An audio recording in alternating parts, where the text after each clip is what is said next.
The Rothschilds bought controlling interest in England's British East India Shipping Company and the illegal opium trade with China. They offered junior partnerships to New England's leading American families. The Russell, Coolidge, Delano, Forbes, and Perkins families became fabulously rich, smuggling opium aboard their speedy clipper ships into China.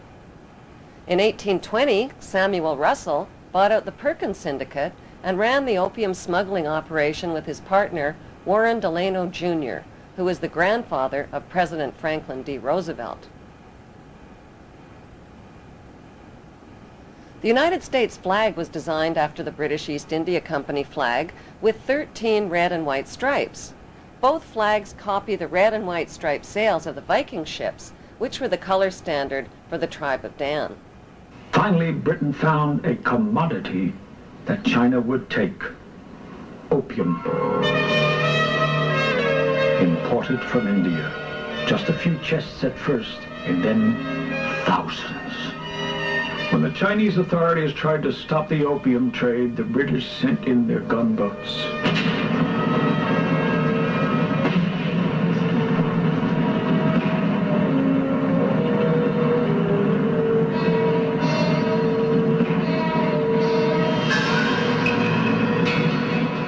After nearly 20 years of turmoil, the Treaty of Tianjin in 1858 not only allowed opium to be imported, but handed over China's ports and all her international trade to Western control.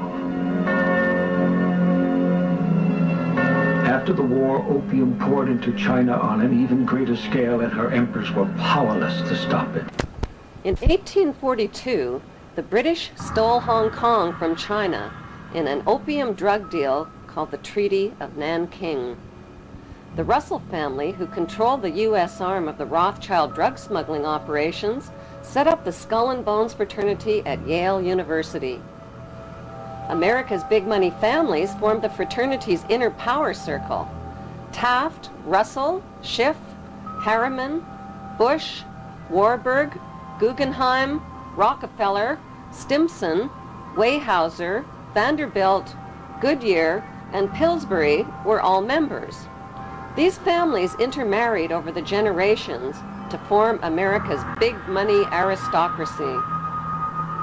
Skull and Bones member Alphonso Taft catapulted his son, William Taft, right into the top job at the White House. President Taft's 17th Amendment to the United States Constitution guaranteed the right of big money insiders to hand-pick senators and buy control of the United States Senate. Today, the most influential members of the CIA, the U.S. government, and big finance are Skull and Bonesmen.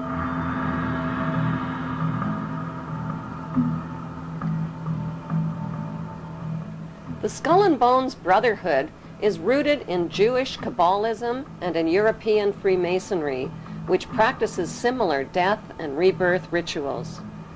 Freemasons are blindfolded, symbolically slain with a noose around their neck, and lowered into an open grave. Once raised from the grave, they must look towards a light called the morning star. The Latin translation for morning star is Lucifer. The phoenix bird and double-headed eagle are important symbols in Freemasonry. In Egyptian mythology, the phoenix bird is a god who rose to heaven in the form of a star like Lucifer after his fire immolation of death and rebirth. Death and rebirth themes in satanic witchcraft are marketed to youth in movies like Harry Potter and Lord of the Rings.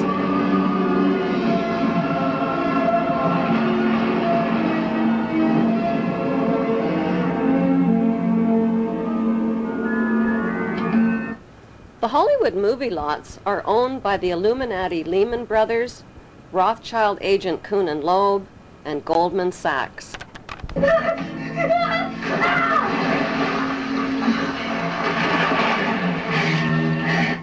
Freemasonry has a pyramid structure. The highest level is a 33rd degree Mason. Solomon's Temple in Israel was located at the 33rd parallel. Most Masons remain at the 3rd degree and provide a cover through their community charitable activities. The Illuminati at the top of the pyramid is the all-seeing eye. At the bottom are the unthinking, hard-working, law-abiding, tax-paying, God-fearing debt slaves called the Goyim, or sheep. Giuseppe Mazzini of Italy was a 33rd degree Mason who replaced Adam Weishaupt as head of the Illuminati in 1834. Mazzini was a member of the Italian Carbonari and created the Mafia's blood rituals and secret oath. He gave the dreaded Cosa Nostra the name Mafia. Mafia is an acronym spelling the names of the original mafiosa godfathers: M for Mazzini, A for Otto Riza, F for Ferti, I for Incendi, and A for Avaligmenti. The Mafia arrived on American shores in the 1890s with Illuminati financing to establish underground networks and the black market system. Mazzini appointed America's Albert Pike as sovereign pontiff of Universal Freemasonry and the coordinator of the Illuminati U.S. activities. Pike was a Tennessee Ku Klux Klan judicial officer. A known Satanist, Pike indulged in phallic worship and the occult. He wore a satanic Baphomet symbol around his neck and used his bracelet to summon Lucifer. Pike used the KKK to keep blacks out of the Masonic lodges. In August 1924, Imperial Wizard Hiram Wesley Evans organized a parade of 40,000 Klan members down Washington's Pennsylvania Avenue to the Washington Monument. This event proved the Klan had achieved power, not just in the South and Midwest, but on a national level. In a letter to Mazzini dated August 15, 1871, Pike graphically outlined a blueprint for 3 planned world wars. World War I would weaken, topple, and destroy the powerful Tsarist government in Russia. World War II would pit Great Britain against Germany, destroy Nazism, and create the Zionist State of Israel. World War III would be ignited by fueling aggression between the Zionists of Israel and the Arab world, who would eventually destroy one another. Social, political, and economic chaos would then force the masses to accept one world army and one world government ruled by the Illuminati. In Pike's famous Masonic guidebook called Morals and Dogma, he writes, "Lucifer, light-bearer, strange and mysterious name to give to the spirit of darkness. Lucifer, the son of the morning, is it he who bears the light? Doubt it not."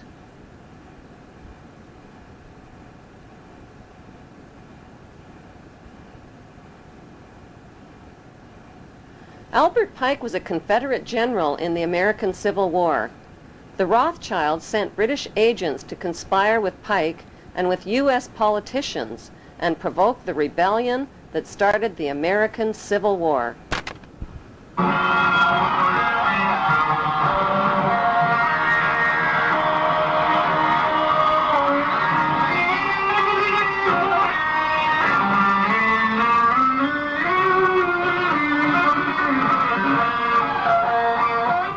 The Rothschilds, whose massive fortune had been built on provoked wars and war loans, offered loans to both sides of the Civil War at 24 to 36% interest.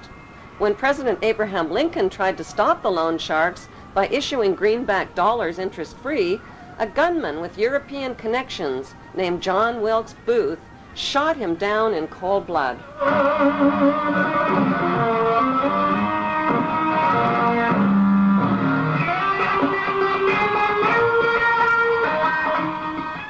Following the Civil War, Albert Pike was convicted of treason and sent to prison, but President Andrew Johnson, a 33rd degree Mason, pardoned him.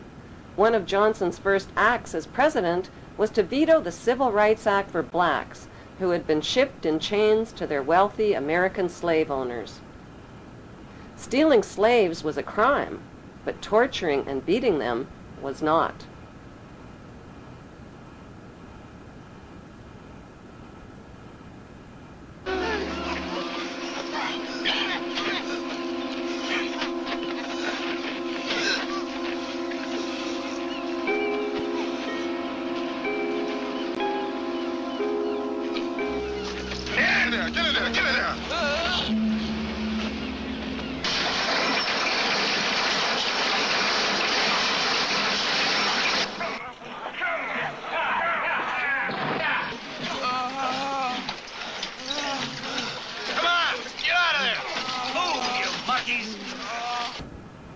A statue of Albert Pike, a convicted traitor, Satanist, 33rd degree Mason, and Ku Klux Klan racist, stands today in the heart of Washington, D.C.